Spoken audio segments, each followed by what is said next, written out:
शिक्षा विभाग डर, भय और आतंक के साए में चल रहा है और शिक्षा विभाग को इन लोगों ने शिक्षकों को जिस तरीके से बंदर को मदारी डंडे से हरकाता है और नचाता है, उसी तरीके से शिक्षकों को डंडे के बल पर नचा करके और इसकी आड़ में बहुत बड़ा घोटाला करने का जो काम किया जा रहा है और विरोध करने पर सख्त कार्रवाई की जा रही है, FIR किया जा रहा है और डिसमिस किया जा रहा है, जिसी का पर्दाफाश करने के लिए हमने प्रेस कॉन्फ्रेंस बुलाया है। और हम आपको बताना चाहते हैं कि पूरे राज्य के अंदर पिछले दिनों जो पैसे आए हैं शिक्षा विभाग में और इसका किस तरह से बंदर बांट हो रहा है, कितना घोटाला हो रहा है।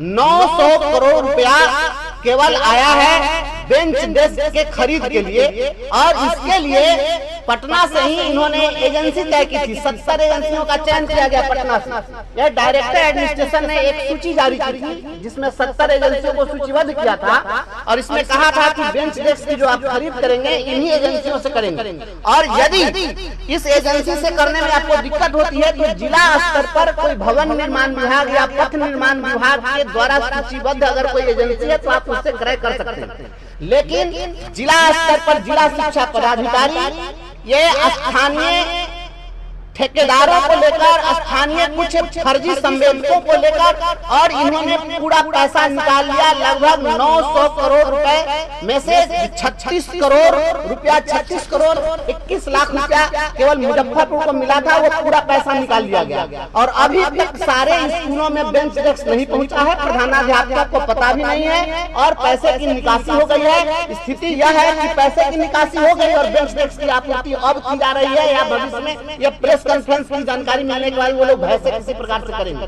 साक्ष्य मिटाने का प्रयास किया जाएगा। और जो बेंच डेस्क मार्केट में 2000 रुपए में उपलब्ध है उसका 5000 का बिल वाउचर बना करके निकाला जा रहा है। लगभग 1/3 का काम हो रहा है और 2/3 लुटाया जा रहा है। या इस प्रकार से लगभग 500 करोड़ का घोटाला है केवल बेंच डेस्क। और उसके बाद आपको बता दें सारे स्कूलों में एक अभियान चलाया गया कि समरसेबुल करवाया जाएगा। आप जानते हैं कम से कम उत्तर बिहार में तो ऐसी स्थिति नहीं है जहां पर स्कूलों में पेयजल का संकट हो। सारे स्कूलों में एक एक दो दो चापाकल है, इसके बावजूद वहां पर केवल लूट बाजारी करने के लिए समरसेबुल कराने का नाटक किया गया। और एक समरसेबुल का जो इन्होंने बनाया है वाउचर वह 2,64,000 रुपए का एस्टिमेट है और 2,64,000 रुपए में जो कुछ भी काम किया जाना है, एक भी मैं चुनौती के साथ कहता हूँ आदरणीय के पाठक जी, आपको अगर आईना दिखाने पर आप कार्रवाई करते हैं और डर दिखाते हैं तो ये आईना आपके लिए अच्छा है। इस चेहरे में आप अपनी सूरत को देख लीजिए, आपको पता चल जाएगा हकीकत क्या है। आईना तोड़ने से कुछ नहीं होने वाला है। एक ही समरसेबुल पूरे मुजफ्फरपुर में जाकर के आप जांच कर लीजिए, जहां आपके मापदंड के अनुसार काम हुआ हो तो आप हमें जो सजा दीजिएगा हमें मंजूर है। लेकिन 2,64,000 का बिल बना करके 60 से 70,000 का काम किया जा रहा है और पैसा लुटवाया जा रहा है और आप कहेंगे कि नहीं आप नहीं बोलिए और आप पर कार्रवाई कर दी जाएगी तो आपको इस कार्रवाई से डरने वाले नहीं। और आप बेचैन मत होइए, सारे चीज का भंडाफोड़ होगा यहाँ पर।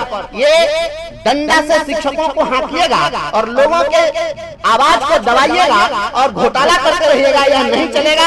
और शिक्षकों के सम्मान के लिए नौकरी के अगर जान भी अगर दांव पर लगाना होगा तो हम कुर्बानी देने के लिए तैयार हैं। और आपको जो आपकी जो मनोस्थिति है मैं समझ सकता हूं कि आपकी मनोस्थिति क्या है और ऐसा होना लाजमी है। जिस तरीके से आप स्कूलों में आप अभी बताइए, ऐसा हो सकता है 28 तारीख को एक चिट्ठी जारी होती है जिला शिक्षा पदाधिकारी के द्वारा और इसमें कहा जा रहा है कि प्रत्येक पंचायत में जो VC नोड स्थापित किए गए हैं उस VC नोड पर जो VC की व्यवस्था के लिए कुछ उपकरण की खरीदारी करनी है उसके लिए 44,000 रुपए खर्च करना है। और चेतावनी दी जाती है कि अगर आप 29 तारीख तक नहीं करते हैं तो कार्रवाई होगी। 28 तारीख को आप शाम में पत्र जारी करिए, 29 तारीख को एक दिन में खाता भी खुलवा दीजिए, क्रय के लिए बैठक भी हो जाए, एजेंसी भी तय हो जाए, सारी खरीदारी भी हो जाए, पूरा पैसा निकल गया। आप तमाम पत्रकार साथियों को मैं कहना चाहता हूँ कि आपसे एक आग्रह है कि आप सभी जो पंचायत स्तरीय VC नोट बनाए गए हैं आप कल के कल सारे प्रखंडों से रिपोर्ट लीजिए कि उन VC नोट्स में कौन कौन से उपकरण की खरीदारी हो गई। मैं दावा करता हूं एक भी VC नोट पर कोई खरीदारी नहीं हुई है और प्रत्येक VC नोट के लिए 44,000 की दर से पैसे की निकासी हो गई। ये फर्जी निकासी हो रही है और जिलाधिकारी महोदय को भी विभाग ने पत्र दिया था और इनको कहा था यह के पाठक जी का पत्र है, आपके पर ज्ञापांक 204 है और 17 फरवरी 24 को एक पत्र जारी हुआ है और डीएम को संबोधित यह पत्र है। इसमें लिखा गया था कि जो बेंच डेस्क खरीदे जा रहे हैं उसके गुणवत्ता की आप जांच करेंगे, उनको जवाबदेही दी गई थी। अभी तक कितने स्कूलों में बेंच डेस्क की गुणवत्ता की जांच हुई है? मैं दावे के साथ कह सकता हूँ विभाग का जो गाइडलाइन था उसको फॉलो नहीं किया गया है, पूरा पैसा बंदरबांट हो रहा है, बेंच डेस्क घोटाला हुआ है, बेंच डेस्क में कोई क्वालिटी नहीं है, बेंच डेस्क 6 महीने साल भर में पूरा खत्म हो जाएगा, इस तरह का बेंच डेस्क सप्लाई हो रहा है, उसके क्वालिटी की पूरी जांच हो। और शिक्षकों के ऊपर जो हंटर चलाने का प्रयास किया जा रहा है, ये आपके हंटर से हम लोग डरने वाले नहीं हैं और बिहार के शिक्षकों को गुलाम आप नहीं समझिए। हम यह अपील करते हैं और हम यह मांग करते हैं राज्य सरकार से और राज्यपाल महोदय से मांग करते हैं कि के पाठक जी के रीजन में जितना पैसा रिलीज हुआ है और जो खर्च हुआ है पूरे क्रय उसके अभिस्राव इन तमाम चीजों की जांच हो। स्कूलों पर आपने निर्धारित किया था कि विद्यालय स्तर पर जो क्रय समिति है वह क्रय समिति कम से कम 3 संवेदकों से कोटेशन प्राप्त करेगी। आप कोटेशन पता कर लीजिए, जो संवेदक वहाँ सामान सप्लाई किया है कंप्यूटर से फर्जी एक कोटेशन दे दिया है और उसी कोटेशन के आधार पर यहाँ से खरीदारी हुई है। कोई विद्यालय स्तर पर क्रय समिति ने कुछ नहीं किया है। हेडमास्टर का या तो फर्जी दस्तखत किया गया है या दबाव देकर के दस्तखत कराया गया है और पैसे की निकासी हुई है। और आदरणीय के पाठक जी, आपने मधुबनी के डीओ को सस्पेंड कर दिया, आपने गया के डीपीओ को सस्पेंड कर दिया। क्यों किया? क्योंकि उसने पूरा पैसा खर्च नहीं किया, वह ईमानदारी दिखाया। पॉसिबल नहीं है कि आप एक सप्ताह में कहिए कि लाखों बेंच डेस्क की आपूर्ति हो जाए, ये मंत्र से बेंच डेस्क की आपूर्ति संभव नहीं है। आप जिस तरीके से अच्छे पदाधिकारियों पर कार्रवाई कर रहे हैं और लुटेरों को लूट की पूरी छूट दे रहे हैं, तो ये इसकी जांच होनी चाहिए। और रही बात हमारे निलंबन और बर्खास्तगी की, तो निलंबन और बर्खास्तगी के लिए जो आप कह रहे हैं ये शिक्षक का आचरण नहीं है, तो क्या राज्यपाल के महामहिम राज्यपाल को चुनौती देना एसीएस का क्या यह कैरेक्टर है? क्या बिहार के अंदर में एक प्रतिष्ठित डॉक्टर अजय बाबू जैसे वृद्ध और सम्मानित डॉक्टर को धमकी देना और गाली देना, क्या यह एसीएस का तत्व होना चाहिए? क्या शिक्षकों को भीसी में गाली देना, पदाधिकारियों के भीसी में रात में 11 बजे तक भीसी करके माँ बहन की गाली देना, अगर गाली देना अगर आईएएस का कैरेक्टर है तो विरोध करना शिक्षक का कैरेक्टर निश्चित रूप से हमेशा रहा है और रहेगा। और गाली देने वाले को हम गालीबाज कहेंगे, भ्रष्टाचार करने वाले को भ्रष्टाचारी कहेंगे, डंके की चोट पर कहेंगे। और यह जो लड़ाई है शिक्षा और शिक्षकों को बचाने की लड़ाई है, इस लड़ाई को हम लड़ते रहेंगे। आपने जो प्री फायर स्ट्रक्चर बनाया है, बिहार की जनता जानना चाहती है, आपने प्री फायर स्ट्रक्चर किसके सलाह पर आपने बनाया? टीन के चदरा के गोडाउन में आप गरीबों के बच्चों को पढ़ाना चाहते हैं? आप आकर के उसमें 4 घंटा इस गर्मी के दिन में केवल रहकर दिखा दीजिए, उसके बाद मैं मान लूंगा। टीन का चदरा 1.5 लाख से अधिक का वह नहीं है, आप एस्टिमेट बनवा लीजिए। उस टीन के चदरा के प्री फायर स्ट्रक्चर को 1 से 1.5 लाख में बनाया जा सकता है। उसकी जो क्वालिटी है आप जांच कर लीजिए और उस पर 5 लाख रुपया प्रति प्री फायर स्ट्रक्चर निकासी की जा रही है। यह कौन सा न्याय और कौन सी ईमानदारी है? और माननीय मुख्यमंत्री जी कहते हैं कि यही बहुत बड़े ईमानदार पदाधिकारी हैं। तो यदि यह ईमानदारी है तो हम लोग जो आवाज उठा रहे हैं उसकी भी आप जांच करा लीजिए कि ईमानदारी क्या है। पूरे बिहार में आप होली के दिन, दिवाली के दिन, रक्षाबंधन के दिन, नववर्ष के दिन जो विद्यालय खोले जा रहे हैं केवल सुर्खियां बटोरने के लिए आप कर रहे हैं और सुर्खियों को बटोर करके और आप इन घोटालों पर पर्दा डालना चाहते हैं कि लोगों तक यह बात नहीं पहुंचे। लोगों को यह पता भी है क्या कि सैकड़ों करोड़ रुपए, हजारों करोड़ रुपए रिलीज हुए और उनका बंदरबांट हो गया। आम जनता के बीच इस बात को हम लाना चाहते हैं और राज्य के तमाम जनप्रतिनिधियों से, माननीय विधायकों से, सांसदों से, सभी से हम अपील करते हैं कि आप लोग इस मुद्दे को उठाइए। यह चारा घोटाला से बड़ा घोटाला इस विभाग में हुआ है और सारे जिलाधिकारी थोड़ी सुचिता दिखाइए। अगर शिक्षक बोल रहा है तो यूं ही नहीं बोल रहा है, और अगर वह बोल रहा है तो उसकी बात तो सुनी जानी चाहिए। ऐसा नहीं है कि हम राजनीति करने के लिए बोल रहे हैं। हम चाहते हैं कि अगर आप ईमानदार हैं तो ईमानदारी की टेस्टिंग हो जाए। और बिहार में आप जिस तरीके से गरीबों के बच्चों को 23 लाख गरीब के बच्चों का आपने नाम काटा, आपने कभी कभी सोचा कि 23 लाख जो बच्चे 3 दिन तक विद्यालय नहीं गए उनका क्या कसूर रहा होगा? जिनके सामने भोजन के लाले पड़े हुए हैं, जो आर्थिक तंगी से गुजरने वाला परिवार है, आप उसका उपहास उड़ा रहे हैं और गरीबों का मजाक बना रहे हैं। उनके गरीबी के ऊपर में आप डंडा चलाएंगे।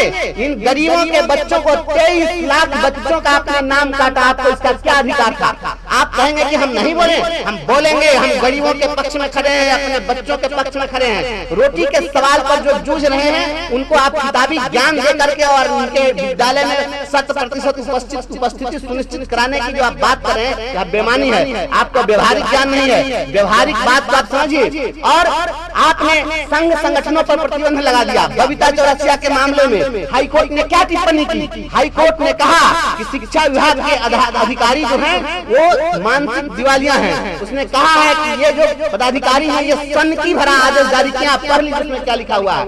आप ये सनकी पाना से विभाग नहीं चलेगा और ये सनक से नहीं चलेगा। शिक्षकों की मानसिक हालत क्या हो गई है?